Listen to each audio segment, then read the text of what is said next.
Hello, Sky Friends, and welcome to Seasons of Skyrend, Book 4. We're a custom 5e D&D adventure that focuses on the stories of our characters as they seek to change the world, and how the world responds in turn. I am your host and DM, Scott, and you can find me on Twitter at @TheScottBlake. Hi, I'm Chris, and you can find me at EwokKiller on Twitter.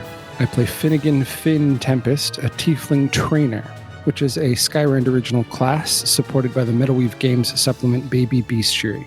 Finn is the trainer of Cerilius, a blue guard drake. Hi, my name is Nate. You can find me on Twitter at Skyrend_Nate. I play Darvin Grimm, the human monk, and I am currently hosting Cade, the demigod of the land in my brain. Hi, I'm Shannon. You can find me on Twitter at Skyrend_Shannon. I play Arannis Grey, the god of rebellion, and I am a half-elf bard. You can also find the show on Twitter at Skyrend Podcast, and you can support us on Patreon at patreon.com/Skyrend Podcast. Head on over to find out about bonus chapters, early access, NPC creation, and more.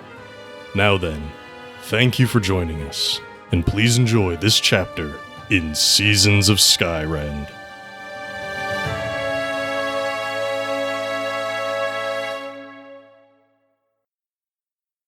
Distractions aside, we'll do Finnigan talks to a hawk on his own later. But Darvin and Arannis, heading into the Sporting Association. The guild hall for the Sporting Association here in Caravel is impressive in size, but it's still modest compared to what you saw at the Silver Purse. This is a functional building. It's big, it's square, everything is very blocky. The doors are heavy. There are murals and statues of athletes, discus throws, one with a spear getting ready to throw it, or like a javelin ready to throw it. Paintings of athletes back in their prime or being honored after retirement. There's probably a number of memorials for famous athletes who have passed here. But all in all, it's got a rather upbeat vibe. And it's not meant to be impending. They don't want you to feel threatened by their athletes. They want you to feel entertained. And so there's a fun, I don't know fun, but there's a positive vibe to the place. And you make your way in. Arannis, Darvin, what are you doing? Do I see a, obvious direction for, management offices? When you first walk in, there's a help desk. They've probably got a bunch of little figurines of generic athletes on the edge of it. And there's this older gal behind it. She looks like she was probably an athlete once herself, but has since retired. Gray curly hair, lines on her face, but still very, very tight skin, and she moves with ease. She didn't get, her body wasn't torn apart by her athletic career. She aged out rather than injured out. And she can point you where you need to go. She just needs to know where you want to go. Okay. Input from the team before I just do this thing. Is there a reason for me not to go just straight to the top? None that I can see. Okay. If you go to the top and you fail, then you'd be like, well, I'm going to go to the bottom then, and I'm going to turn your fighters against you. Yeah, that was kind of my thought too. All right, then that's where I'm headed. I want to go to whoever is literally the head of the Sporting Association. The gal at this front desk, Florence, she welcomes you to the Sporting Association. She'll let you know, you want Henrik. He's upstairs in the training room. He likes to get a good sweat in before he sits down to the business of the evening. She'll point you to the stairs. You can go on up. Okay, thank you. All right. And the second floor of this building is set up like a training facility. Like if you walked into a gym, there's a small boxing ring. There's some weights, some jump ropes, and various other things to get a good exercise in. And Henrik is at the jump ropes. He's just jumping. He's an older guy. Also, once an athlete himself, hence why he likes to get his sweat in. He looks in decent shape for an old guy. Yeah, he's jumping. He's sweating. Go on. Go about your business. There's other people working out here too. It's not just him. He doesn't demand the floor to himself, but that's who you want. That's Henrik there. Okay. All right. I'm gonna walk up to him and say, "Hello, Henrik. My name is Arannis. I have some business I'd like to discuss with you. But if you'd like us to wait until after you are done working out, we totally can." No, that's all right, young guy. Give it to me now while I exercise. Okay. Then let me start with a question. What are your thoughts on the silver purse? They're the price of doing business here. Okay. How do you feel about that price? You know, if it were up to me, he says between jumps. I have to remind myself, he's jumping rope here. So you have to imagine him saying this with a little bit more strain in his voice. I do not want to mime jumping rope right now. That's fair. You'd have to make up like one of those little nursery rhymes you say as you're jumping rope, and his response would have to match it. That's true. And I am not there. I'm just not there. I'm not that good. Sorry, continue. For up to me, there wouldn't be a price of doing business. There would just be doing business. Give more money to the athletes, I say. But that's not Caravel. That's not here. We're here. This is how we do business. What if it could be? Go on. You get enough people together, get enough willpower, you can overturn a system. It seems to me that there's one guy standing in the way, and all you got to do is get to him. Who's that? Lynn Jarvis. He stops jumping rope. There's a couple of like fast double jumps. And brings the rope down to his side. Lynn Jarvis is just the head of that place. Yeah, he might have final say and all, but you don't think there's another Lynn Jarvis waiting? I think that if you show him what the will of the people is, all those other Lynn Jarvises aren't going to mess with you. How do we show him the will of the people then? Go pick it? Go shout at the silver purse? No, you storm the contract house.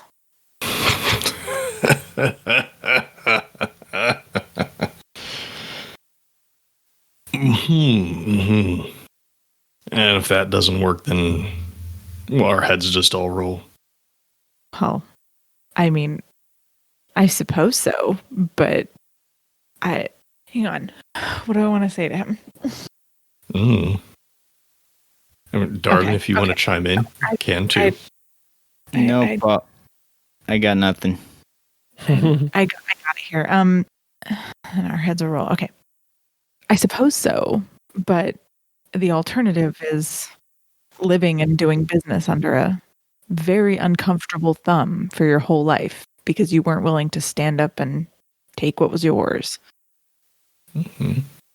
Well, since we're dealing with actual player characters here, we don't have to resolve this in one roll. So let's first just see how much he wants to be on your side or against it. Arannis, you can roll persuasion if you wish. Yes, please. Holy crap.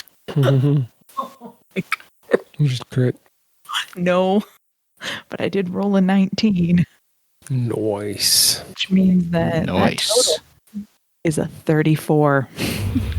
Jesus. 34. A 34. Listen here, young man. Arannis, right? Mm-hmm. And your friend here. Darvin, did you introduce yourself? My name's Oscar. God damn it. I was going to say Oscar was a joke, but you went and did it anyways. And did it. So much. Listen here, young fellas. Arannis, Oscar. You both look young. You both look real healthy. You have a sword for a leg. That's pretty amazing. You can do great stuff with you in Stain Court and elsewhere. Whoa, now. Other arenas, not the bedroom. God, it'd be great to see what you fellas can do. In regards to Lynn Jarvis and his uncomfortable thumb that we're under, yeah, I'd like to lift that thumb. Some days, I'd like to break that thumb. It's not something we could do on our own. We got a lot of very talented athletes and a lot of talented sponsors we work with. Unfortunately, it's not necessarily enough people, and not necessarily the right people that you'd want tearing down a system. I'm good at running this place. I know athletes. Running a city, on the other hand, I don't know shit about that. So, I'm listening. What do you have in mind? Well, I'll lay out to him kind of like where we've kind of put our energy, right, as far as like talking to people, and just say, so, I mean, I don't know the outcome of those conversations yet. We're going to meet back tonight and talk about how it went. Mm-hmm. I said, but if you need some encouragement, you're a little far away, but have you heard of a town called Karami? Might be far away, but I'm no idiot. Yeah, we get the news here. So you heard about what they did? Mm-hmm. Did you hear about who led it? I don't remember the names. I think it might be prudent then to reintroduce myself. I'm Arannis Gray, Bard of the Bard's Rebellion. Mm-hmm. You figure on doing the same here, then? I figure I got a town full of people who are being stolen from. And that ain't right. What about you, Oscar? You in that rebellion? I was. I assisted. Mm-hmm. You happy with how that turned out? Are you asking me? Yeah. Obviously, the Bard of the Bard's Rebellion is happy. They got it named after him. Yeah, I mean, Arannis was in charge. I was, what's the word? I suppose one of two right-hand people. Maybe technically one was right, one was left, right? You can't have two right-hand people. You just have, two arms on that side. But anyway, yeah, it worked out well, the whole, we're not qualified to set up a government thing. Can I not have said that way? That's not what I'm trying to say. What am I trying to say? I'm trying to basically let them know that we did our part to set up a democratic government and then passed on, is what I'm trying to say. So it turned out pretty well, I think, by any objective measure. I don't know. I imagine that the Royals weren't too pleased objectively. The Royals aren't known for their objectivity. Oh, that is true.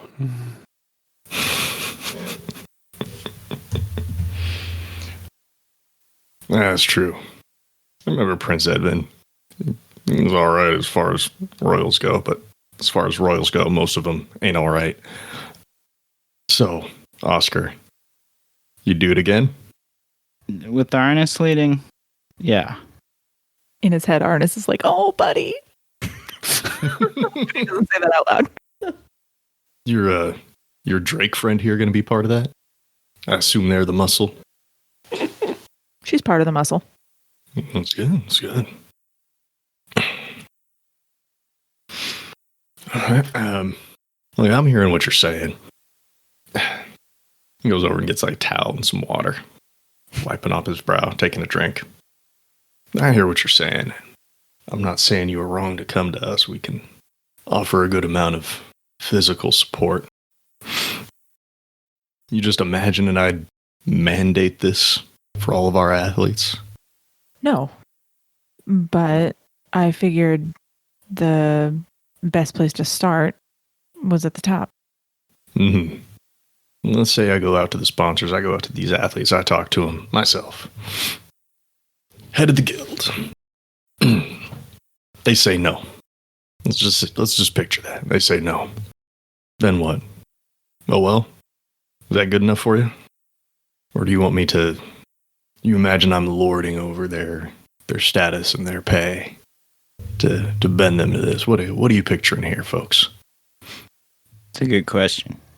Some of them will say yes. I got no doubt of that. I don't know if all of them will. If you're good with that, just let me know. But I don't know what you're expecting. I need to know. I need to ask. I mean, what I assume is that people will act in their best interest. And if they see that their best interest is on the side of not having to pay an exorbitant amount of money to the silver purse, then they'll do what they need to.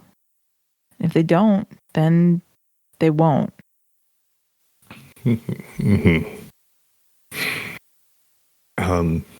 Someone roll persuasion again. I imagine Arannis, but I'd let Darvin do this too. Oscar. I'll let Arannis handle it. In this case.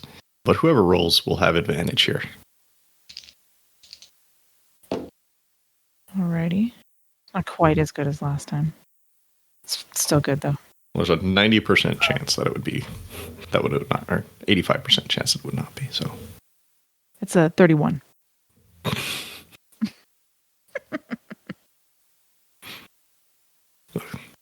I'll go out. I'll talk to them. I'll talk to the sponsors. I'll talk to the athletes themselves. I mean, you're going to get a lot of pit fighters, but we got some other athletes who do sideshows. Or we're involved in other sports as well. It's not just fighting. Fighting's just a big draw. Normally, this is where I'd stop and ask, what's in it for us up front? But I'll tell you what. You go back downstairs, you take Florence with you. She'll be my eyes and ears. She'll speak on my behalf. I'll fill her in on the details. Don't you worry about that. But you let her sit in, you let her be a part of this while I talk to everybody else. You got yourself a deal. Absolutely. Good with you too, Oscar? Yep, absolutely. Alright. Well, you always stick around and exercise a bit if you want. I'm going to go hit the showers. And then I got some work to do. Apparently a little bit more than I was planning on today. Thank you, sir. Where can Florence meet you? Realize I haven't actually told him who I am, like only part of it. She can meet us at the Church of Rebellion. Oh, yeah. Carmela, familiar with her. Florence might be too. I don't remember. Anyways. I'll let Florence know to meet you there. Tonight? Tomorrow night? When? When's this going down? How much time do I have? Well, you have some time. We're going to meet tonight and see where we're at, and then see what's left to do. So she should come tonight. All right, she'll be there. Don't expect a free convert out of her. Don't know how much she particularly takes to the whole church situations. Oh, this isn't a prayer meeting. It's fine. All right. Is there anything else you would like from Henrik or Florence at this time? Nope. All right. Meanwhile, doodle-doo. Nice. Finnigan. Always love it. Yes. You get distracted by a red-tailed hawk. You step back from the party. How do you go about befriending this red-tailed hawk? I think the first thing I do, let me just look at my spells here. Mm-hmm. I have thaumaturgy. So let me just make sure I'm remembering the way thaumaturgy works correctly. Thaumaturgy. Cantrip. You manifest a minor wonder, a sign of supernatural power within range. You create one of the following magical effects within 30 feet. Your voice booms up to 3 times as loud as normal for a minute. You cause flames to flicker, brighten, dim, or change color for a minute. You cause harmless tremors in the ground for a minute. You create an instantaneous sound that originates from a point of your choice within range. You instantaneously cause an unlocked door or window to fly open or slam shut. And you alter the appearance of your eyes for a minute. So I make the sound of, like, the call, if you will, of this bird emanate from me to get its attention. Just like birds communicate with each other. I'm trying to get his attention by bird communication. Okay, I need... You've done something wonderful. And that is you, Finnigan, the tiefling, standing there in the middle of the street. All of a sudden, a bird noise just comes out of you. There are other people around. Yeah, let's change just where I am right now. The bird is looking down this alley. I'm going to go down the alley, so I'm not just in the middle of the street making this bird call happen. Oh, come on. No. All right. There's a bird call. Uncommon in this city. Not unique, let's just say.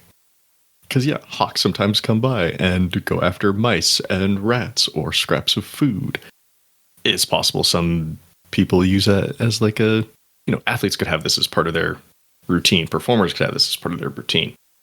But still unusual. But for now, you make the sound of a hawk. And the hawk's head swivels sharply, whoosh, and stares down at you. Cool. Well, now I've got its attention. That's helpful. You've got its attention, yes.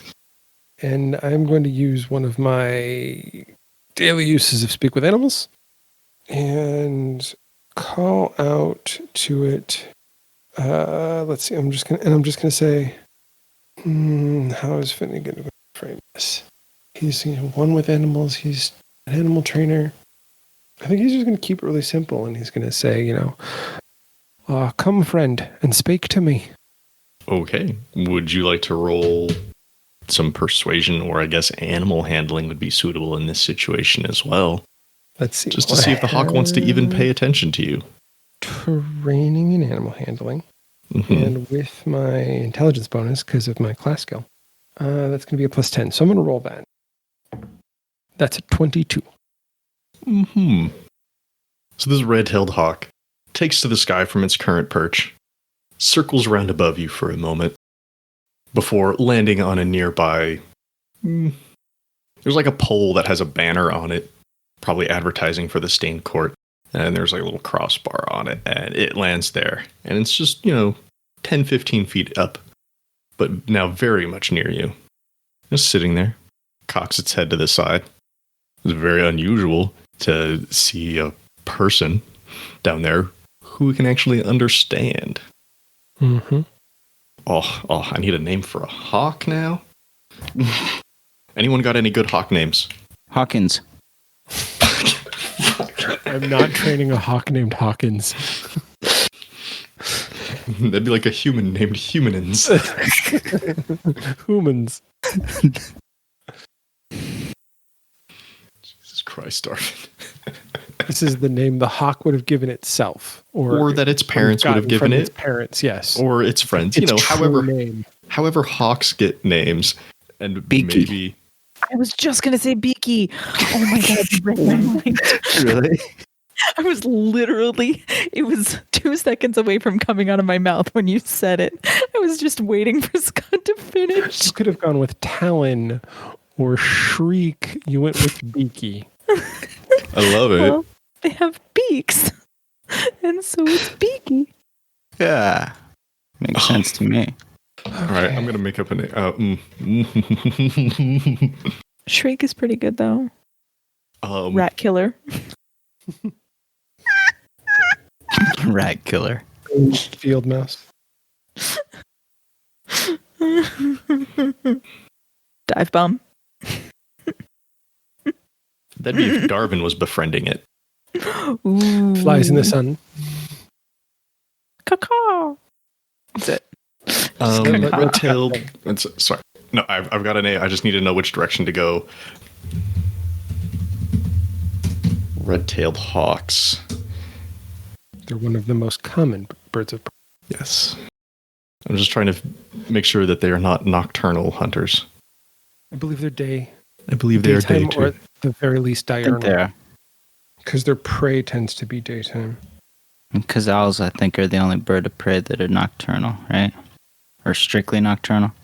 Yeah, I think that's correct. Or they're the primary species. There are some like tangential or whatever, but Yeah. Anyways. They're really just beautiful creatures. They are. It's one of my favorite things to do when I worked at camp. And we used to like drive from camp to the ocean. You'd always be able to spot like one or two just hunting the fields out there. Okay, so this hawk's name, because Beaky pleases me so. God, I'm gonna leave that door open. They fly down and they're curious. Haven't heard one of you walkers talk to me before. Who are you? Hi, my name is Finnigan Tempest, and I am a trainer of creatures. I am Sunbeak, hunter of vermin. Good name. Why do you speak to me? I'm looking for allies, and as I am one who's good with creatures, I figured I might offer a creature some help in return for some of their help. What help do you offer, Finnigan Tempest? Did you see the creature that was walking with me earlier? Yes. That creature goes by the name Cerelius. And when I met her, she was significantly smaller and significantly less skilled in hunting and doing all the things that creatures of her type do naturally. Through my training, she has surpassed most of her kind in both size and skill. I offer you, and for return of helping me, my skills to teach you and make you better than any other bird you've ever known. You could make Sunbeak bigger. Bigger isn't always an option, but I can make you better, potentially faster, maybe keener in sight. It is different for every creature, what I can assist them in. All right, I need you to do something here to help persuade Sunbeak to your cause. How does that work? How does what work? How does the training work? What do I do to Yeah, what are you doing? Yeah. What are you doing now to convince them that this is an offer that they should take you up on? I know there's some sort of role with actually getting a creature on your side, but just convincing them to help me. Let's see. Yeah. I don't think we have anything written in the document, but let's check. Let's see. How do you gain a new creature? Okay, we've already done the make an animal handling check to see if you can approach the creature. Yes, you can. And then it just says on a success you can begin training. I think this has just been like expedited for the sake of like getting creatures, but if you want me to be able to like in this instance better persuade, I don't know if we've established a gender for Sunbeak yet, but if we want me to better persuade, like to either like show off or help teach them something right now, we can play that out. No. I didn't remember that it was only just the one roll to approach and then begin training. We could do another animal handling because in the way written it was based off the DC in the BCR. Like if you did the DC just to approach for the last one, we could do another one to see if they will agree. Like this is the animal handling check to see if they're going to agree to let me train them. What page is that on? It says 18. 18. Okay. Oh no, I'm sorry. The animal handling check stats on the BCR are on 18. The paragraph I'm looking at is on page 3 in our document that we created. There's no page numbers. And I zoomed in so I can't see them. Page 2. Page 2. It's the second paragraph of the creature companions paragraph. Yeah. On a success, you may begin taming the creature. The first creature companion typically begins level 1 to be created. All right. Let's see. Hawks in the monster manual are typically CR 0. But we can make this a CR 1 or 2 if you want. I just make a level 1. Yeah. So I'm sorry. Yeah. I'll make her equating level and CR. Yes. I will make them a level 1 when I get to doing that. I don't expect to need those stats right now. All right. Let's get back into it. Sunbeak says, I am Intrigued. What would you ask from Sunbeak in return? Head cocking, eyes focusing on you. Sunbeak, do you know where the temple is? And I kind of describe the temple a little, knowing that the creature probably doesn't know the word temple. The Church of Rebellion. Yes, the Church of Rebellion. Okay. Yes, I see most things, most everything, yes. I know this building. And I kind of walk so I can see the street, and I look to see if I can't spot like a guard in the street. Do you want to find a guard? I just want to like eyeball him. So yes, I want to see if I can see in the street somewhere a guard. Okay, roll perception. 14. Yeah, you see a guard. So I point out that guard and I said, "Hi, Sunbeak, with your gifted eyes, if you could watch out around the temple and see if anyone or any large groups of people looking like that one." And I point out the guard kind of dressed as such as he or armed as such as he make their way towards the temple in large group. And if they do, then find me. And when you do, I'll have some food for you and we'll begin your training. How do I find you? Where will you be? I'll be inside the temple. We'll make sure there's a way for you to get in easily. Mm-hmm. If you're going to bring Sunbeak food, let's see. What does a red hail talk prefer? I mean, I was just going to say a mouse or a rat, but I think it's field mice or small rodents. Voles, rats, rabbits, ground squirrels, sometimes other birds. Yeah, including pheasants, reptiles, snakes. Sometimes they eat bats, frogs, toads, insects. And they may feed on carrion. But what? Let's set this now. What is Sunbeak's preferred treat? She's been hunting the alleys around the city, basically. Yeah. But she's a city hawk, right? Then I think it's mice.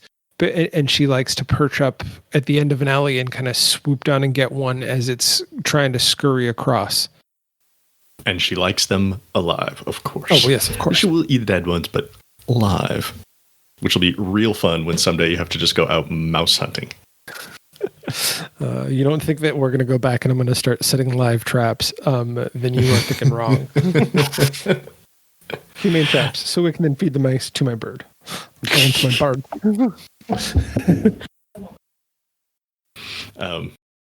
Sunbeak prefers mice. Alive, of course. You provide the mice. I will tell you of these people. All right, Sunbeak, I believe this will be the beginning of a wonderful relationship. I can help you grow, and you will help me in this town. The concerns of the towns are not the concerns of mine. This I understand. Okay. Anything else you want to do with Sunbeak right now? No, she kind of knows what she's doing, and she knows where to find me. And I think this may be one of kind of. No, I don't think. I know this is one of Finnigan's kind of typical MOs when training a new creature. Like, he does not like to bridle a creature and force them to train. He likes this kind of like free range training mentality. Mm-hmm. So kind of getting them to come to him when they're ready, giving them a simple task to start the process is very typical of how he works. Mm-hmm. All right. If there's nothing else for Sunbeak. No, I think if you want to transition to a different scene, now is a good time. Yeah. Finnigan, making a new ally and possibly new friend in Sunbeak, departs the alley, and Sunbeak takes off quietly into the sky, circling the city, keeping an eye out for these guards, and making her way closer to the Church of Rebellion here in Caravel. Does anybody want to do anything before night falls? I'm going to want to make sure there's an open window for her to get in through and to set some live mouse traps. Okay. We can handle that when we get back to the church, which will be momentarily here. Sorry, I should ask, is there anything people want to do outside of the church before night falls? Nope. No, I think I'm good. Okay. You and your allies return one by one to the Church of Rebellion to bring news of successes and failures of the day. Sam, Carolina, and Felicity, having had to leave the city, will be the last to return, but they are not here yet. While you wait for them, is there anything you would like to do here in the church with your allies? Other than get a rundown of what they did. I want to do that.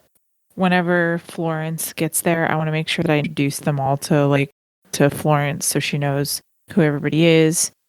Then kind of get a rundown of what happened with the other two teams and make sure I give Florence an opportunity to ask questions either to them or just to chat with me, whichever she's comfy with, so that she has kind of a lay of the land. Just really to make sure that it doesn't look like we're hiding anything, right? I'm being as open as possible. I want her to have all the information. And I do. I'm not hiding anything. I just... I want to make it look like she has all the information. I mean, she actually has all the information. I mean, we're friends. Okay. So it sounds like we're going to get a breakdown of things that happened. Finnigan, you would like to prepare for Sunbeak's arrival. You mentioned setting some humane traps for mice. For mice, yes. Do you currently have any mice? I'm assuming no. No. Because if you had live mice on you, I would have loved to have known beforehand.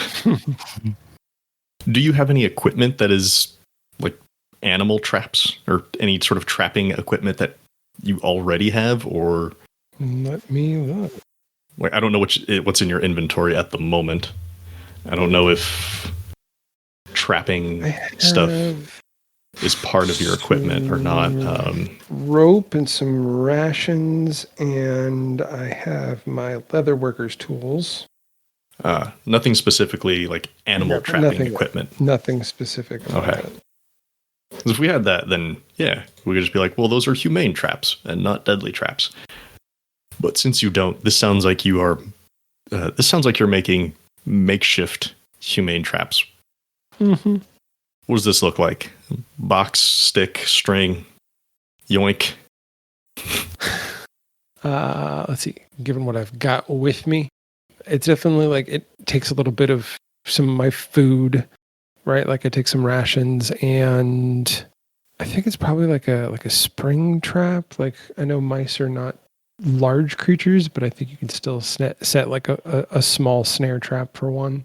I might get something slightly bigger or not a mouse, but I think whatever I would catch would be of a size that Sunbeak would be happy to eat it, but it might not be a mouse. Mm-hmm. But she told you she wants mice. I know. Okay. All right, Finnigan, there's not really a skill that really ties into making traps. I don't think.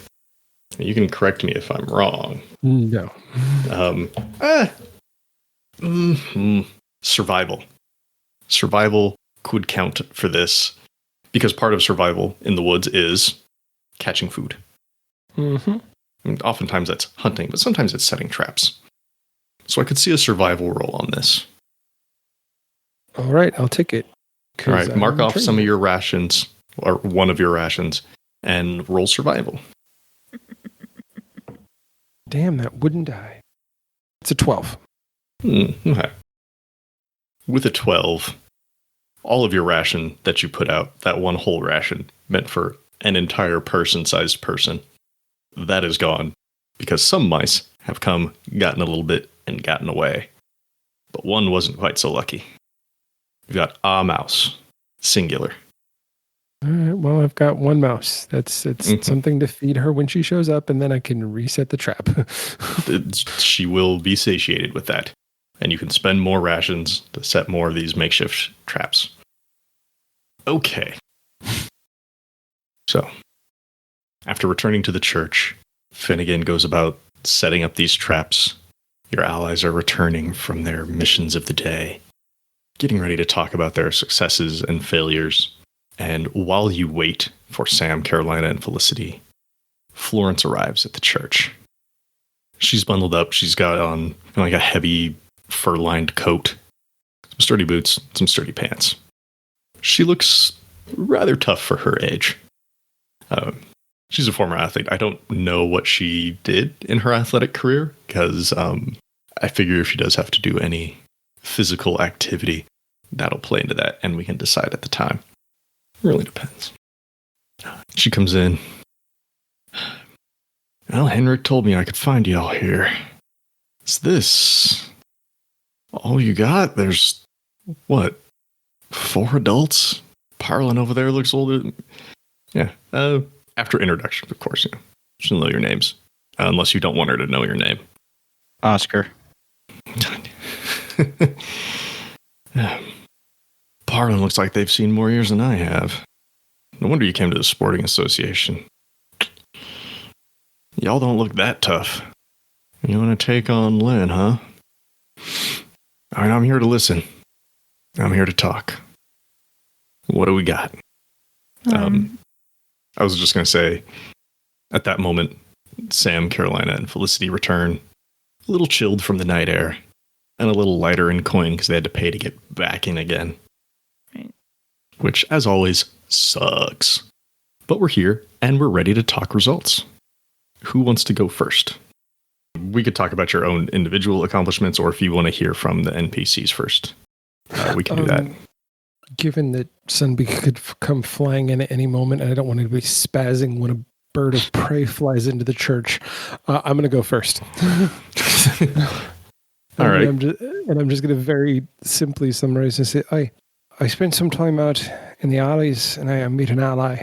Her name is Sunbeak, and her keen eyes are watching the building for us. She'll let us know if we have any trouble coming our way. She is a hawk, a bird.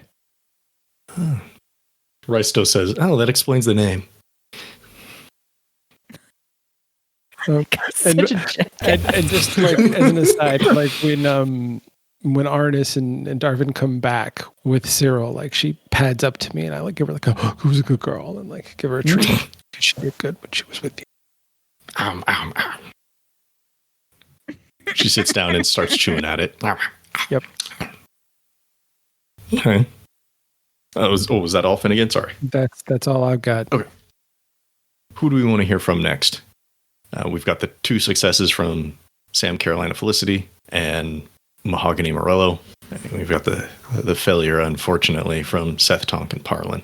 And then, of course, there's your work with the Sporting Association. Why don't we just go in the order that we did it? So, okay, sure. Start with Seth and Parlin and just kind of work down. All right. Parlin looks sheepish because in their eyes, they have failed their god. But Tonk will speak up. Like, those merchants, they're a tough sell. We did our best. I mean, they're not going to rat on us or nothing, but they weren't going to give us any supplies. And none of them seem to be willing to put their lives on the line for us. If we do good, they'll support us if we win. But unfortunately, that's about all we can get out of them. Yeah, Seth took a look at some of their books, and yeah, it's tight. They are not lying about how much this is hurting them. As Tong finishes up, Parlin lifts their head a little bit. Some of them did take the cat ears, though. That was brought a smile to my face. Little victories, yes. Any questions for Seth, Tonk, Parlin? Just one. Do any of you think that if we got support from other places, we might be able to go back to them and get better backing? I mean, clearly not like supplies. I get it. But do you think they might be willing to put their lives on the line if they knew that they weren't the only ones? Like who? Well, that's totally hypothetical because you're the first ones we've heard from. Tonk will continue. I mean, maybe. Very few were outright against us, or against pushing back at the silver purse, I should say. It's something they want. They're just too scared to do anything about it. Yeah, I get that. If we give them reason to be less scared, maybe. It'll be tough, though. Okay. Okay. Finnigan or Darvin, any questions for this trio? Nope. Mm-mm. Okay. Next in that lineup then would be Mahogany and Morello. Mhm. Mahogany will take the lead here. She's a bit more of the forward one between the two.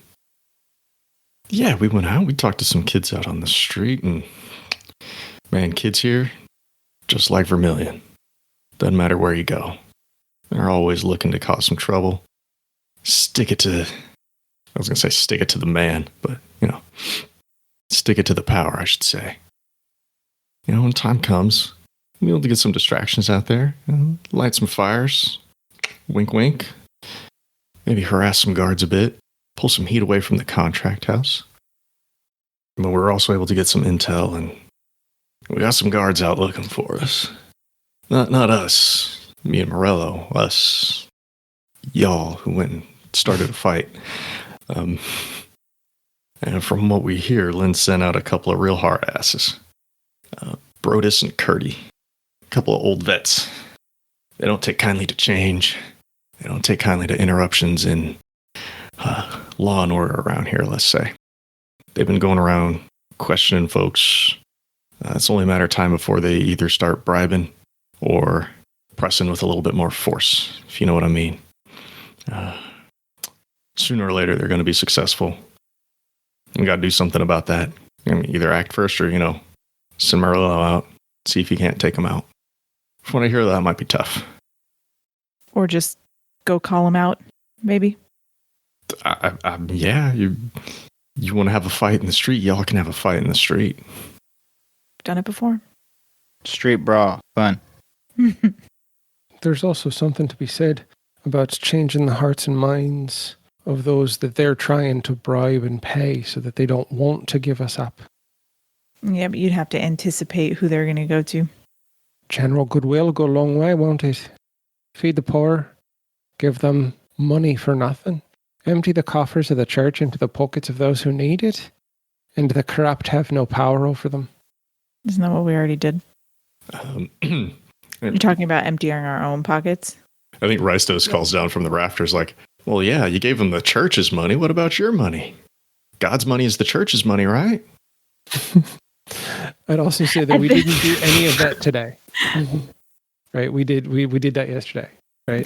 That's true too. As he says that, I give a little kind of like shifty kind of like side eye look at Florence, like, did she catch that whole thing about God? She's listening. She's sharp. Like, Henrik would not have sent her if she were dim. Right. This is not Henrik sending his old mistress out to go spy. No. Trusted ally. She is sharp-witted. She heard it at least. And, news gets around that there's a new god. This is a whole church about it, after all. Yeah, I think to Arnis's point of we have to anticipate who they might press, that is really more about what efforts you make to go, preempt that. You going out into the town, making those efforts, making rolls. And if the rolls work, then it works. And if the rolls don't work, it doesn't work. I'm not going to say, you didn't go to this merchant, though.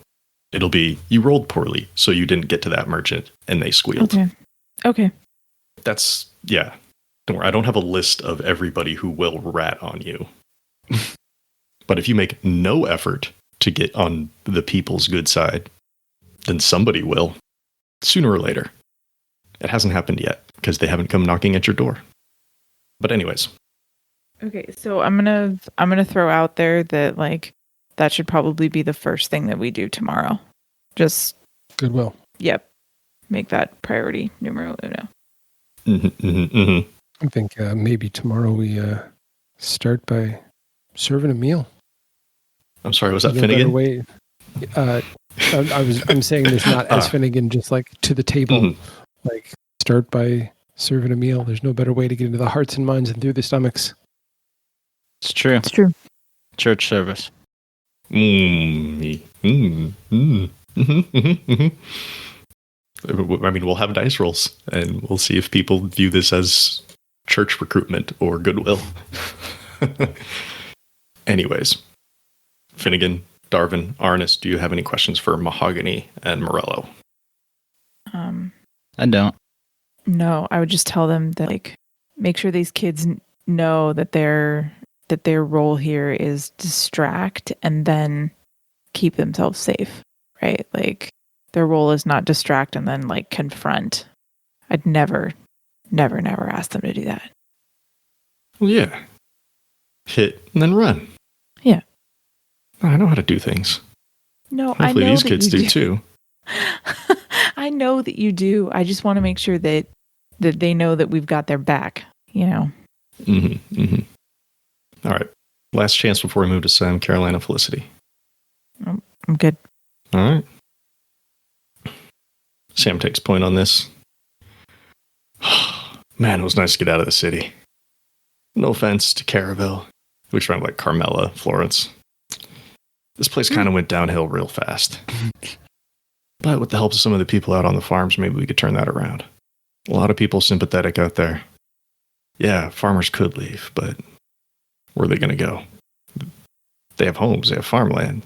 You know, they got livestock. It's not like they can just go up the road and settle someplace new. You know, they're here, they've tied their lives to here. Silver purses only made that harder. Some folks, you know, pull a plow, swing a pickaxe, hitting that spade every day. And some of them are real strong. Some of them are real pissed too. They'll be here. Got a few of them say they'd send along some food and some horses as well. We need to be fast out there. We got something to hop on. They just need to know when to show up. When do they show up? What do we tell them tomorrow? That's the question.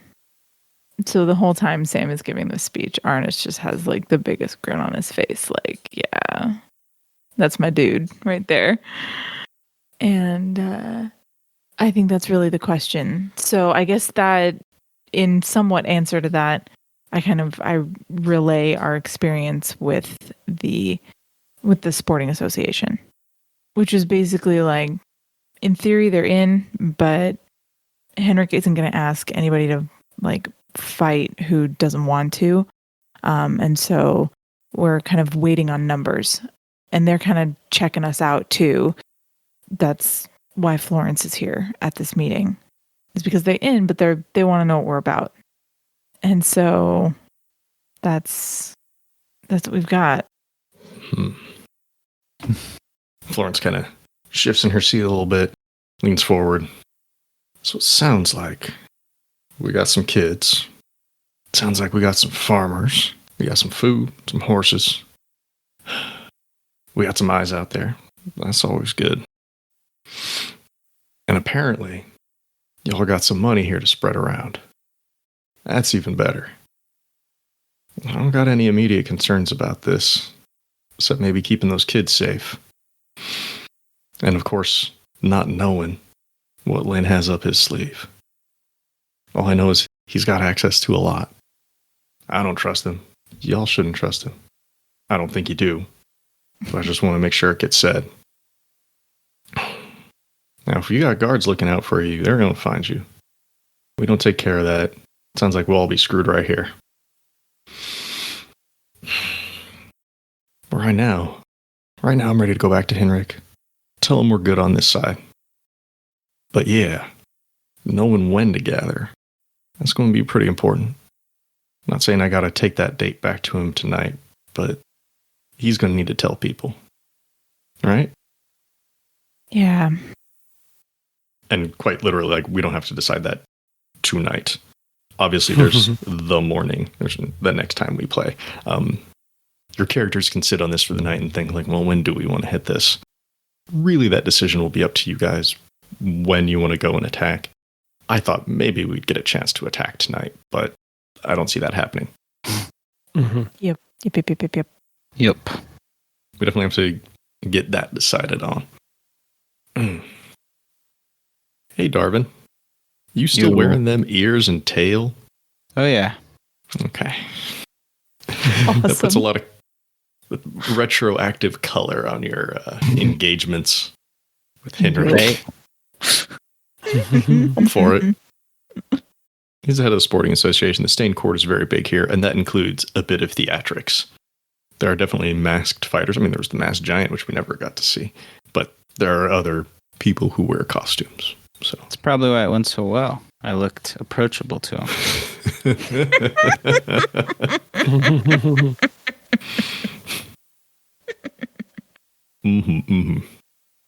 Right. It's around this time that Sunbeak returns, landing on the sill of an open window higher up in the rafters. And there's a piercing call from Sunbeak, this hawk. Scraw! Or however red-tailed hawks sound. When that happens, I turn around and I'll wave to her and I'll like hold out my arm, giving her a place to perch and see if she does that.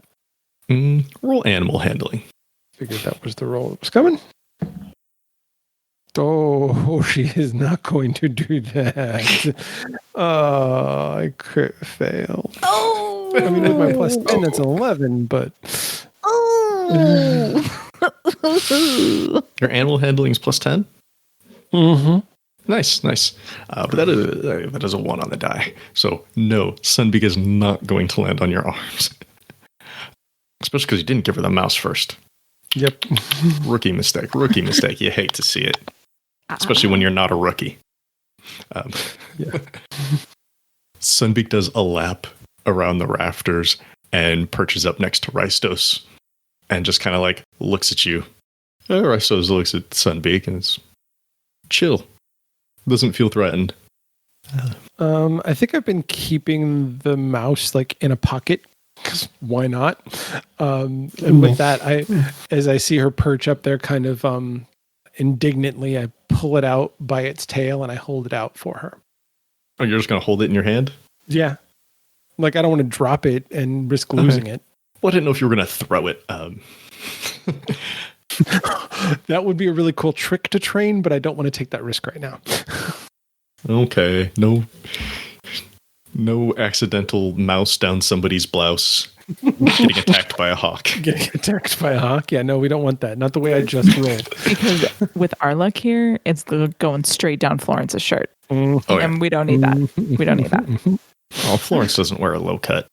It doesn't matter. Not to this type of meeting. Doesn't you take matter. her out to a ball, she might. We roll so shitty that it would find a way to happen. Anyway, Sunbeak swoops down, snatches that out of your hand, and returns to that perch next to Rystos. Happy for food. And as she's eating, I'm going to activate my Speak with Animals. I think this looks like, because it's like intelligence based, right? It's not. I think it's not so much like it's like a magical way of speaking, not so much like a pure spell. So like I weave magic into my words, if that makes sense. Mm-hmm. And I kind of look up at her and I say, "Oh, yeah, Sunbeak, did you see something?" You hear the crunch of a bone. Ooh. Sunbeak saw many things. Mm-hmm. The streets are busy. There are many of those guard folk in the streets, but none coming here yet. The crunch, unusual and perhaps concerning, though, is that the skies are busy too. Well, the sky oceans, the ocean branches. Oh, no. Some of those guard people are in boats up there, looking down from above, trying to find you. All right. Crunch, crunch. Oh. You did good, Sunbeak. Thank you. We'll continue your training tomorrow. Get some rest. It's nice in here. Hi, you're free I'll to stay here. Hi, you're welcome. She said she'll stay before you told her she's welcome to, I but know. she will nod in agreement. Yes, of course. That's all. And she kind of ruffles her feathers a little bit and adjusts her wings and kind of settles down a touch. Aristos looks at her, looks down at you. It's a nice bird. What is the size comparison between Sunbeak and Rystos? It's a good question. That's a very good question. Let me go over here to get the size of an average hawk. Well, size of an average D&D hawk. Hawk. Rated as tiny, so they're comparable in size. Rhystos is only about a foot or two tall. Tiny. Yeah, because that's smaller than small. So yeah, they're similar in size. Different, proportions. Obviously, Yes, of Rhystos course. is a little bit more humanoid shaped. And Sunbeak is a little bit more hawk shaped. So if you're asking, could he ride her? Not comfortably for either of them. Well, and that offer's not coming. He can also fly on his own, so... Doesn't need to ride a flying mount. But it looks cool when you do. Comparable in size. If at some point Sunbeak needed to make a point to Rhystos, it could be communicated. She'd get it across in the end. Fired. 100%. Cool. That's all I need Okay. to know. Thank you. So he has this like whole conversation, and at the end of it, he's just kind of like nodding his head, and the bird's settling down, and Arannis is like, You gonna fill us in, buddy? So, what she says is that there's lots of activity out there with the guards. The most notable thing is that they seem to have taken to the sky waters in boats to patrol. That's about right. There's one fun thing about water, though. It is highly conductive. Uh-huh, that's true. You- Boats are not, but water No. is. Which capsize a boat. And you shock the no. water. Yeah. It can certainly be utilized that way, with enough planning, with enough prep work. Can I ask a question about the ocean branches? Of course. Just because I don't know that we've sort of addressed this when we were going up to the Glamour Island. If you fall out of a boat, can you swim in an ocean branch, or do you just fall through? I guess if you can get in a boat, you can swim. If a boat will stay on Yeah. it, you could swim in it. Yeah, you don't have to worry like, oh, it's only 10 feet wide, so a boat needs more than 10 feet of water.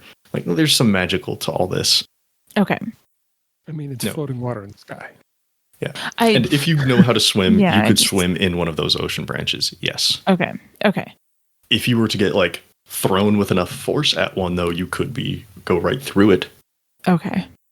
It's not like a net entirely. Yeah. It can slow you down, and it can hold a person, and it can hold boats and other aquatic creatures as well, as we've seen. It just depends on their size and how frozen they may or may not be. They're not frozen here because it's not the winter belt, but as you travel south, they do freeze up, as we saw coming up from Honey Hollow. Right. Okay. Okay. That's really it. Any other questions for Sunbeak while you got her? Nope. Okay. Florence sees Sunbeak and she's like a little impressed there. Like, hey, getting a hawk. I think that's everybody, right? Mm-hmm. Mm-hmm. Okay. So as you're all wrapping up this intel sharing for the day, this status update, Carmela Hodges, the priest here at the Church of Rebellion, she enters in from her office. Well, you folks have been busy. By the sounds of it, you're all set to make a lot of noise here in the city. And I know that I am not the final word here in this Church of Rebellion, Arannis, she says pointedly. But if you do succeed, it could help to solidify and empower our church here. Now, I know according to the laws of the church, everyone matters. But it sounds like maybe Lynn, he matters a little less. If you need our help, myself, Val, could even get Lena back here. We'd be willing. Might also help if one of us got a seat at that table after this is all over. I know you're fans of councils and whatnot, but first, we gotta win. Isn't that right? And it sounds like the sooner we do this, the better. Lynn's only going to get more prepared. Florence nods. Rystos nods. Sunbeak naps. He's only going to get more prepared. I'll tell you one thing that none of your friends here, well, either they don't know or they didn't find out or they don't want to share. Lynn's not exactly a fan of the church in general, not just ours. Source of money, yeah. That's the only reason he really cares. Let's just say he's been seeking some odd assistance. People tried to deal with the Withering before the events in Vermilion. Tried some real experimental stuff. I don't know everything about magic. I am far, far from a wizard. Far from that Tower of Abandonment. But there's rumors that he's had some interesting success. And if you're going to go attack him, if you're going to go attack the contract house and the silver purse, you need to be ready. There's a good chance people are going to die. I don't want to be one of those people, of course, but it could happen. So it doesn't matter how many people you bring there. To be strong and be successful. If there's one thing I know about the silver purse, and if there's one thing I know about Lynn Jarvis specifically, he's going to make you pay for it. And with that, we'll bring this chapter to a close. But the story will always continue. Thanks again to all of our Patreon patrons for your support. If you'd like to become a patron, go to patreon.com/Skyrend podcast and pick out a level that's right for you. Before we go, I'd like to give special thanks to everyone at the $5 and up tiers. At the $5 City Council level, thank you, Shannon DeMello. At the $10 Mayor level, thank you, Christopher DeMello. At the $15 Governor level, thank you, Paul Calicott, Phoenix Bryan, and Sierra Jones. Thank you for listening to this chapter in Seasons of Skyrend. If you like what you heard, please leave us a 5-star rating and review on Apple Podcasts or wherever you find us. If you want to chat, we're on Twitter at Skyrend Podcast. You can join our Discord server, or you can email us at skyrendpodcast@gmail.com. You can also find us online at skyrendpodcast.com. As always, thanks to Daryl Barnes for creating our theme music. You can find them on Twitter at DarylBarnes_. We also want to thank the talented at Gabby_Desu on Twitter for our fantastic podcast art. Thanks again for joining us.